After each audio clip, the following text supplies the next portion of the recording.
Direction जिहड़ी आ वो साडी honourable supreme court जारी करे। सो सुप्रीम कोर्ट दे वल्लों अज वड्डा फैसला सुनाया गया है। केंद्र के खेती कानूनां ते अंतरिम रोक लगा दी है ते 4 मैंबरी कमेटी का भी गठन कर दिता है। सो साडे नाल इस वेले दिल्ली तो सुशील पांडे जुड़े हुए हैं, उत्थे ही ग्राउंड जीरो तो सिंघू बॉर्डर तो पंकज कपाही जुड़े हुए हैं।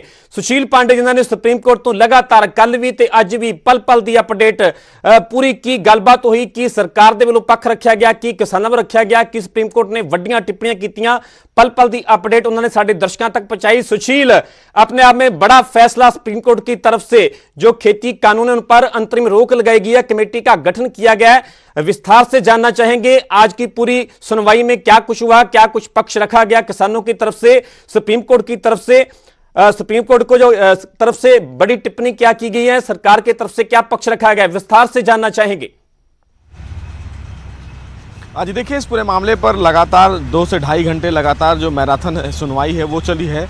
हालांकि सुप्रीम कोर्ट में सुनवाई के दौरान ये बात रखी गई कि इस मामले में अगर सरकार अगर सुप्रीम कोर्ट मौका देती है तो एक बार फिर से सरकार तमाम किसानों से बातचीत कर सकती है। लेकिन इस बीच सुप्रीम कोर्ट ने कमेटी गठन की बात कही। उन्होंने कहा कि इस पूरे समस्या के समाधान के लिए कमेटी बनाना बेहद ज़रूरी है और बिना कमेटी के बनाए इस पूरी समस्या का समाधान नहीं होगा। मामले की सुनवाई के दौरान वकील कुछ जो किसानों की तरफ से वकील थे, उन्होंने इसका विरोध किया। उन्होंने कहा कि जब तक इस पूरे मामले में किसानों को कॉन्फिडेंस में सरकार नहीं लेती है तब तक प्रदर्शन को लेकर किसी भी प्रकार से कोई विचार नहीं किया जा सकता है। लेकिन अब इस पूरे में सुनवाई में साफ तौर से ये देखने में जरूर लगा कि किसान का जो पूरा प्रदर्शन है वो 2 धड़े में बंटता हुआ नजर आ रहा है। कुछ किसान एसोसिएशन ये कह रहे हैं कि जो सुप्रीम कोर्ट ने कमेटी बनाई है उस कमेटी का वो स्वागत करते हैं और अगर उस कमेटी के मेंबर उन्हें अप्रोच करेंगे तो निश्चित रूप से उसमें शामिल होंगे। और कुछ एसोसिएशन ऐसा है जो लगातार इसका विरोध कर रहे हैं। सुप्रीम कोर्ट में मामले की सुनवाई के दौरान ये पूछा गया कि इस मामले में कितने एसोसिएशन हैं जो फिलहाल इस कमेटी का स्वागत करते हैं, क्योंकि सुप्रीम कोर्ट बार बार ये कह रहा है कि अगर किसी भी समस्या का समाधान चाहते हैं तो उस पर चर्चा करना बेहद जरूरी है और ऐसे जिद पे अड़े रहना कहीं ना कहीं इस पूरे समाधान का अंत नहीं होगा और प्रदर्शनकारी अनिश्चितकालीन तक प्रदर्शन करते रहेंगे। सुप्रीम कोर्ट में साफ तौर से ये कहा गया कि जो कमेटी बनाई जा रही है वो उनकी सुविधा के लिए बनाई जा रही है और उस कमेटी में तमाम जो किसान एसोसिएशन के लोग हैं वो अपने वकीलों के माध्यम से या व्यक्तिगत रूप से अप्रोच कर सकते हैं। अगर उन्हें इस कानून से किसी भी प्रकार से कोई आपत्ति है तो निश्चित रूप से वो अपनी बात वहां पर रख सकते हैं। लेकिन जो 4 बड़े एडवोकेट थे जो किसान एसोसिएशन को रिप्रेजेंट कर रहे थे वो आज सुप्रीम कोर्ट में अपीयर नहीं हुए, जिसको सुप्रीम कोर्ट ने बेहद दुर्भाग्यपूर्ण बताया। सुप्रीम कोर्ट ने कहा कि जब कल इन तमाम 4 वकीलों से ये पूछा गया कि क्या ये चाहते हैं कि इस मामले में कमेटी बने, तो उन्होंने कहा कि उन्हें एसोसिएशन से बात करना होगा। और जब आज सुनवाई के लिए उनको आने की जरूरत पड़ी तो वो नहीं आए। ये कहीं ना कहीं दुर्भाग्यपूर्ण रहा, ये सुप्रीम कोर्ट ने कहा। लेकिन सुप्रीम कोर्ट ने इसी बीच ये भी कहा, जब हरीश साल्वे की तरफ से कहा गया कि इस पूरे किसान संगठन में कुछ ऐसे प्रतिबंधित संगठन हैं जो पीछे से किसान को कहीं ना कहीं बरगला भी रहे हैं और इस पूरे माहौल को खराब करने की भी कोशिश कर रहे हैं। ऐसे में सुप्रीम कोर्ट ने अटॉर्नी जनरल यानी कि केंद्र सरकार के जो एडवोकेट्स हैं उनसे पूछा कि क्या उनको इस पूरे मामले में जानकारी है, तो उनकी तरफ से कहा गया कि हरियाणा में कुछ जगहों पर हिंसा हुई है, जिस हिंसा में ये जरूर सुनने में आया है कि कुछ प्रतिबंधित संगठनों के द्वारा वहां पर हिंसा को अंजाम दिया गया है। इस बाबत फिलहाल सुप्रीम कोर्ट ने केंद्र सरकार से एक डिटेल हलफनामा भी मांगा है। सुप्रीम कोर्ट ने कहा है कि सिख फॉर जस्टिस नाम के जो एसोसिएशन है वहां पर झंडा लहरा रहे हैं और उनकी यही कामना है कि एक अलग खालिस्तान बने, लिहाजा इस पूरे मामले को गंभीरता से लेना चाहिए। बहरहाल सुप्रीम कोर्ट ने कहा कि इस पूरे मामले में कानून व्यवस्था बनाने की जिम्मेदारी पुलिस की है, हमारी नहीं। लेकिन सुप्रीम कोर्ट ने केंद्र सरकार से ये जरूर तलब किया है रिपोर्ट की, अगर वहां पर प्रतिबंधित संगठन है तो वो संगठन क्या है और अगर सरकार के पास कोई ऐसी रिपोर्ट है। बने रहो मुड़ तो थोड़ा रुक करते हैं, सीधा रुक कर लेने ग्राउंड जीरो का सिंघू बॉर्डर का, जिथों के लगातार मेरे सहयोगी पंकज कपाही जुड़े हुए हैं। ਅਸੀਂ किसानों का पक्ष भी अपने दर्शकों तक पहुंचा रहे हैं कि आखिरकार किसानों का सुप्रीम कोर्ट के इस फैसले को लेके की कहना है। पंकज, चाहे कमेटी 4 मैंबरी कमेटी का सुप्रीम कोर्ट ने गठन कर दिता पर फिलहाल किसानों के वालों यह कहा जा रहा है कि निकम्मे लोगों को इस कमेटी के विच शामिल किया गया, वो लोग इस कमेटी का हिस्सा ने। फिलहाल मंथन भी किया जा रहा है कमेटी को लैके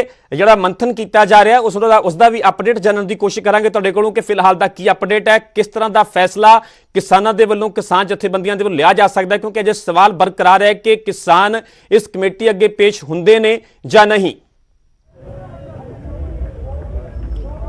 ਪਰਵਿੰਦਰ, ਦੋ ਤਿੰਨ ਅਹਿਮ ਗੱਲਾਂ ਨੇ। ਇੱਕ ਤਾਂ ਇਸ ਵੇਲੇ ਕਿਸਾਨ ਜਥੇਬੰਦੀਆਂ ਪੰਜਾਬ ਦੀਆਂ 32 ਕਿਸਾਨ ਜਥੇਬੰਦੀਆਂ ਜਿਹੜੀਆਂ ਨੇ ਉਹ ਇਸ ਵੇਲੇ ਮੀਟਿੰਗ ਕਰ ਰਹੀਆਂ ਨੇ ਔਰ ਵੀਡੀਓ ਕਾਨਫਰੈਂਸਿੰਗ ਦੇ ਜ਼ਰੀਏ ਆਪਣੇ ਜਿਹੜੇ 4 ਵਕੀਲ ਨੇ ਉਹਨਾਂ ਦੇ ਨਾਲ ਵੀ ਗੱਲਬਾਤ ਕੀਤੀ ਜਾ ਰਹੀ ਹੈ। ਔਰ ਇਸ ਵਿਚਾਲੇ ਐਚਐਸ ਫੂਲਕਾ ਜੋ ਸੀਨੀਅਰ ਵਕੀਲ ਨੇ ਉਹਨਾਂ ਦੀ ਫਸਟ ਸਟੇਟਮੈਂਟ ਆਈ, ਉਹਨਾਂ ਨੇ ਟਵੀਟ ਕਰਕੇ ਇਸ ਗੱਲ ਦਾ ਜ਼ਿਕਰ ਕੀਤਾ। ਉਹਨਾਂ ਨੇ ਇਹ ਕਿਹਾ ਕਿ ਬਕਾਇਦਾ ਤੌਰ ਤੇ ਉਹਨਾਂ ਦੇ ਕਲਾਇੰਟ ਯਾਨੀ ਕਿ ਕਿਸਾਨ ਯੂਨੀਅਨ ਵੱਲੋਂ ਕਿਹਾ ਗਿਆ ਸੀਗਾ ਕਿ ਅੱਜ ਕੋਰਟ 'ਚ ਪੇਸ਼ ਨਹੀਂ ਹੋਣਾ ਔਰ ਅੱਜ ਕਿਉਂਕਿ ਫੈਸਲਾ ਆਉਣਾ ਸੀਗਾ ਇਸੇ ਕਰਕੇ ਕੋਰਟ ਦੇ ਵਿੱਚ ਪੇਸ਼ ਨਹੀਂ ਹੋਈ, ਕਿਉਂਕਿ ਲਗਾਤਾਰ ਸਵਾਲ ਉੱਠ ਰਹੇ ਨੇ ਕਿ ਕਿਸਾਨਾਂ ਦੇ ਵਕੀਲ ਅੱਜ ਦੀ ਅਹਿਮ ਸੁਣਵਾਈ ਦੇ ਵਿੱਚ ਪੇਸ਼ ਕਿਉਂ ਨਹੀਂ ਹੋਏ। ਤਾਂ ਐਚਐਸ ਫੁਲਕਾ ਹੋਰਾਂ ਨੇ ਜੋ ਟਵੀਟ ਕੀਤਾ ਉਹਨਾਂ ਨੇ ਕਿਹਾ I did note appear in supreme court today under instruction of my client, ਯਾਨੀ ਕਿ ਉਹ ਅੱਜ ਸੁਪਰੀਮ ਕੋਰਟ 'ਚ ਪੇਸ਼ ਇਸ ਕਰਕੇ ਨਹੀਂ ਹੋਏ ਕਿਉਂਕਿ ਉਹਨਾਂ ਦੇ ਕਲਾਇੰਟ ਫਾਰਮਰ ਯੂਨੀਅਨ ਵੱਲੋਂ ਕਿਹਾ ਗਿਆ ਸੀ। ਔਰ ਨਾਲ ਹੀ ਉਹਨਾਂ ਨੇ ਕਿਹਾ ਕਿ client decide which lawyer to appear, farmer told me that as a case is listed today for order only, ਯਾਨੀ ਕਿ ਅੱਜ ਸਿਰਫ ਔਰ ਸਿਰਫ ਫੈਸਲਾ ਆਣਾ ਸੀਗਾ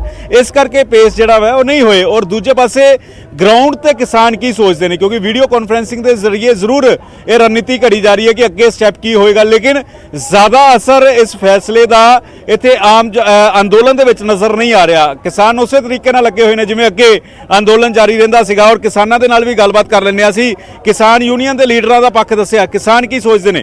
ਅੱਜ ਜੋ ਫੈਸਲਾ ਲਗਾ ਦਿੱਤਾ ਗਿਆ, ਅੱਜ ਜੋ ਫੈਸਲਾ ਸੁਣਾਇਆ ਗਿਆ, ਜੋ ਕਿਹਾ ਗਿਆ ਕਿ ਕਾਨੂੰਨ ਲਾਗੂ ਕਰਨ ਦੇ ਉੱਤੇ ਰੋਕ ਲਗਾ ਦਿੱਤੀ ਜਾਣੀ, ਕਿਵੇਂ ਇਸ ਵੇਲੇ ਆਮ ਕਿਸਾਨ ਕੀ ਸੋਚ ਰਿਹਾ? ਦੇਖੋ ਜੀ, ਕੱਲ ਸੁਪਰੀਮ ਕੋਰਟ ਨੇ ਇੱਕ ਮੀਟਿੰਗ ਸੀਗੀ, ਸੁਪਰੀਮ ਕੋਰਟ ਦਾ ਫੈਸਲਾ ਸੀਗਾ ਇੱਕ ਕੱਲ, ਅੱਜ ਉਹ ਉਡੀਕ ਸੀਗੀ ਉਸ ਫੈਸਲੇ ਦੀ। ਅੱਜ ਸੁਪਰੀਮ ਕੋਰਟ ਨੇ ਉਹ ਕਾਨੂੰਨਾਂ ਤੇ ਰੋਕ ਲਗਾਤੀ। ਇਸ ਨਾਲ ਕੋਈ ਵਧੀਆ ਫੈਸਲਾ ਨਹੀਂ ਹੋਇਆ। ਅਸੀਂ ਜਿਹੜੀਆਂ ਇੱਥੇ ਸਾਡੀਆਂ ਜਥੇਬੰਦੀਆਂ ਜਾਂ ਇੱਥੇ ਕਿਸਾਨ ਬੈਠੇ ਆ, ਅਸੀਂ ਆਏ ਆ ਕਾਨੂੰਨ ਰੱਦ ਕਰਾਉਣ ਵਾਸਤੇ। ਜੇ ਰੋਕ ਲਗਾਤੀ ਇਹਦਾ ਮਤਲਬ ਇਹ ਨਹੀਂਗਾ ਵੀ ਇਹ ਕਾਨੂੰਨ ਰੱਦ ਹੋ ਗਏ। ਸਾਡਾ ਰੋਕ ਲਗਾਉਣ ਨਾਲ ਸਾਡਾ ਇੱਥੋਂ ਜੇ ਕਹਿ ਦਈਏ ਵੀ ਅਸੀਂ ਵਾਪਸ ਘਰਾਂ ਨੂੰ ਚਲੇ ਜਾਵਾਂਗੇ, ਇਹ ਨਹੀਂ ਹੋ ਸਕਦਾ। ਅਸੀਂ ਘਰਾਂ ਨੂੰ ਉਦੋਂ ਜਾਵਾਂਗੇ ਜਦੋਂ ਕਾਨੂੰਨ ਰੱਦ ਹੋ ਗਏ। ਅਸੀਂ ਵੀ ਸਾਡੇ ਵਕੀਲਾਂ ਮੂਹਰੇ ਅਸੀਂ ਬੇਨਤੀ ਕਰਦੇ ਹਾਂ ਸਾਡੇ ਵਕੀਲਾਂ ਨੂੰ ਬਈ ਉਹ ਸੁਪਰੀਮ ਕੋਰਟ ਦੇ ਇਹ ਰੋਕ ਦੇ ਫੈਸਲੇ ਨੂੰ ਉਹਨਾਂ ਨਾਲ ਜਾ ਕੇ ਗੱਲ ਕਰਨ, ਬਈ ਰੋਕ ਲਗਾਉਣ ਨਾਲ ਕੋਈ ਵਧੀਆ ਹੱਲ ਨਹੀਂ ਨਿਕਲਿਆ।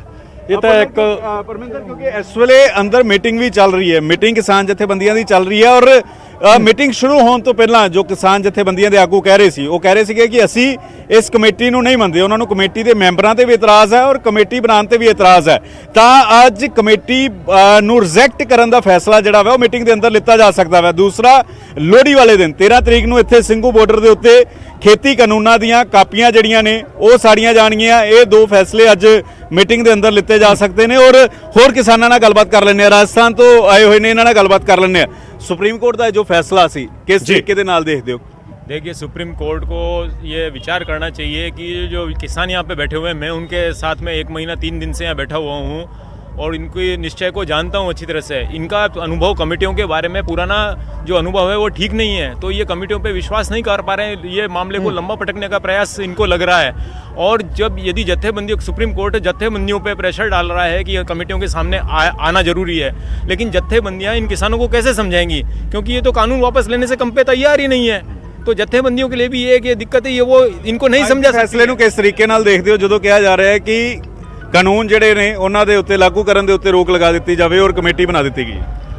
ਹਾਂ ਜੀ, ਇਹ ਕਾਨੂੰਨ ਠੀਕ ਨਹੀਂ ਹੈ ਜੀ, ਇਹ ਵਾਪਸ ਆਉਣੇ ਚਾਹੀਦੇ ਕਾਨੂੰਨ, ਬਸ ਇਹੀ। ਇਹ ਤੇ ਭਾਜੀ ਇੱਕ ਗੱਲ ਹੈ ਜੀ ਤੇ ਅਸੀਂ ਪਾਣੀ ਜ਼ਿਮੀਂਦਾਰਾਂ ਦੇ ਬੱਚੇ ਅਸੀਂ ਪਾਣੀ ਲਾਉਣੇ ਆ ਪਾਣੀ ਦੀ ਖਾਲ ਜਾਂਦੀ ਆੜ ਵਗਦੀ ਆ, ਇਹਦੇ ਜੀ ਅੰਦਰਲੇ ਪਾਸੇ ਮਿੱਟੀ ਲਾਵਾਂਗੇ ਤਾਂ ਪਾਣੀ ਬੰਦ ਹੋਊਗਾ ਜੀ, ਬਾਹਰਲੇ ਪਾਸੇ ਮਿੱਟੀ ਲਾਵਾਂਗੇ ਉਹ ਪਾਣੀ ਬੰਦ ਨਹੀਂ ਹੋਣਾ ਜੀ। ਇਹ ਜਿਹੜਾ ਕਾਨੂੰਨ ਦਾ ਜਿਹੜਾ ਸੁਪਰੀਮ ਕੋਰਟ ਦਾ ਆਸਰਾ ਲੈ ਰਹੇ ਆ, ਇਹ ਬਾਹਰਲੇ ਪਾਸੇ ਮਿੱਟੀ ਲਾਉਣਾ ਜੀ, ਜਦ ਕਿ ਮਿੱਟੀ ਬੱਟ ਦੇ ਅੰਦਰਲੇ ਪਾਸੇ ਲੱਗਦੀ ਹੁੰਦੀ, ਫੇਰ ਪਾਣੀ ਰੁਕਦਾ ਹੁੰਦਾ ਜੀ। ਅੰਦੋਲਨ ਉਦੋਂ ਤੱਕ ਜਾਰੀ ਰਹੇਗਾ ਜਦੋਂ ਤੱਕ ਕਾਨੂੰਨ ਰੱਦ ਨਹੀਂ ਹੁੰਦੇ, ਜਾਂ ਫਿਰ ਸਟੇ ਲਗਾਉਣ ਤੇ ਹੁਣ ਜਦੋਂ ਲਗਾ ਦਿੱਤਾ ਗਿਆ ਉਹ ਲਾਗੂ ਕਰਨ ਤੇ ਰੋਕ ਲਗਾ ਦਿੱਤੀ ਗਈ ਹੈ, ਵਾਪਸ ਆਇਆ ਜਾਏਗਾ? ਭਾਜੀ ਗੱਲ ਇਹ ਆ, ਦੇਖੋ ਸਟੇ ਲੱਗਦੀ ਆ, ਅਸੀਂ ਅੱਜ ਉੱਠ ਕੇ ਚੱਲ ਜਾਂਦੇ, ਕੱਲ ਨੂੰ ਸਟੇ ਟੁੱਟ ਵੀ ਸਕਦੀ ਆ। ਕੋਈ ਵੀ ਇਹ ਤਾਂ ਆਮ ਬੱਚਾ ਪਿੰਡ ਦਾ ਸਾਰੇ ਜੱਟ ਜੀਵੀਦਾਰ ਆ, ਖੇਤ ਬੰਨੇ ਬਦਲੇ ਸਾਡੀਆਂ ਲੜਾਈਆਂ ਹੁੰਦੀਆਂ, ਸਟੇ ਤਾਂ ਕੁਛ ਚਿਰ ਦੀ ਹੁੰਦੀ ਆ। ਅੱਜ ਉੱਠ ਕੇ ਚਲੇ ਕੱਲ ਨੂੰ ਸਟੇ ਟੁੱਟ ਗਈ। ਫੈਸਲਾ ਨਹੀਂ ਨਾ ਇਹ ਤਾਂ ਇਹ ਆ ਵੀ ਠੀਕ ਜਿਵੇਂ ਹੈ ਸੱਪ ਪੰਕਜ ਆ, ਜੀ ਗੱਲਬਾਤ ਬੰਦੇ ਕਰਾਉਣ ਦੇ ਲਈ ਕੇ ਸੁਸ਼ੀਲ ਕੋਠੀਆਂ ਪਾਂਡੇ ਸਿਰ ਤੁਹਾਡਾ ਵੀ ਦੇ ਬਹੁਤ ਬਹੁਤ ਧੰਨਵਾਦ। ਤੁਸੀਂ ਪੂਰੀ ਅਪਡੇਟ ਦਿੱਤੀ ਅੱਜ ਦੀ ਪੂਰੀ ਸੁਣਵਾਈ ਨੂੰ ਲੈ ਕੇ ਕਿ ਕਿਹੜੀਆਂ ਟਿੱਪਣੀਆਂ ਵੱਡੀਆਂ ਟਿੱਪਣੀਆਂ ਕੀਤੀਆਂ ਗਈਆਂ ਸੁਪਰੀਮ ਕੋਰਟ ਦੇ ਵੱਲੋਂ। ਤੁਹਾਡਾ ਵੀ ਬਹੁਤ ਬਹੁਤ ਧੰਨਵਾਦ। ਸੋ ਫਿਲਹਾਲ ਇਹ ਸਵਾਲ ਬਰਕਰਾਰ ਹੈ ਕਿਹੜੀ ਕਮੇਟੀ ਦਾ ਗਠਨ ਕੀਤਾ ਗਿਆ 4 ਮੈਂਬਰੀ ਕਮੇਟੀ ਦਾ, ਕਿਸਾਨ ਜਥੇਬੰਦੀਆਂ ਇਸ ਕਮੇਟੀ ਅੱਗੇ ਪੇਸ਼ ਹੁੰਦੀਆਂ ਨੇ ਜਾਂ ਨਹੀਂ। ਫਿਲਹਾਲ ਇਹ ਵੀ ਇੱਕ ਵੱਡਾ ਸਵਾਲ ਹੈ। ਉੱਥੇ ਸੁਪਰੀਮ ਕੋਰਟ ਦੇ ਵਿੱਚ ਪੇਸ਼ ਨਾ ਹੋਣ ਤੇ ਫੁਲਕਾ ਦੇ ਵੱਲੋਂ ਸਪਸ਼ਟੀਕਰਨ ਦਿੱਤਾ ਗਿਆ ਹੈ। ਉਹਨਾਂ ਨੇ ਕਿਹਾ ਕਿ ਕਿਸਾਨ ਜਥੇਬੰਦੀਆਂ ਦੀ ਹਦਾਇਤ ਤੇ ਪੇਸ਼ ਨਹੀਂ ਹੋਇਆ, ਕਲਾਇੰਟ ਤੈਅ ਕਰਦਾ ਹੈ ਕਿ ਕਿਹੜੇ ਵਕੀਲ ਨੇ ਪੇਸ਼ ਹੋਣਾ। ਉੱਥੇ ਉਹਨਾਂ ਨੇ ਕਿਹਾ ਕਿ ਅੱਜ ਸੁਪਰੀਮ ਕੋਰਟ ਨੇ ਸਿਰਫ ਫੈਸਲਾ ਸੁਣਾਉਣਾ ਸੀ, ਕਿਸਾਨਾਂ ਦੇ ਕਹਿਣ ਤੇ ਮੈਂ ਕੋਰਟ ਦੇ ਵਿੱਚ ਪੇਸ਼ ਨਹੀਂ ਹੋਇਆ। ਫੁਲਕਾ ਦੇ ਵੱਲੋਂ ਸਪਸ਼ਟੀਕਰਨ ਦਿੱਤਾ ਗਿਆ ਹੈ।